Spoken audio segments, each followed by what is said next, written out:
हम सब के बारे में एक ही खबर आएगी, फौत हो गए। सुनने वाले कहेंगे इन्ना लिल्लाह। जनाजा कब है? रश पड़ेगा जनाजे में, दफनाने में चंद लोग, और दफनाने के आधे घंटे बाद कब्र पे कोई भी ना हो।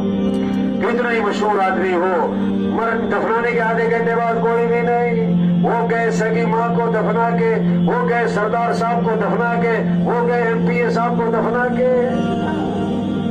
आज अपने पर मट्टी नहीं पड़ने देते, फिर मनो मट्टी तले दबा दिए जाते, और मट्टी डालने वाले कौन? अपने, और सवाब समझकर डालते। आज जमीन पर चल रहे, फिर जमीन में दफन हो जाएंगे। हाँ, 500 की जूती 5000 की, आगे सब नंगे पांव।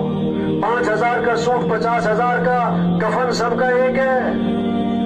2 मरले का मकान, 4 कनाल का बंगला, खबर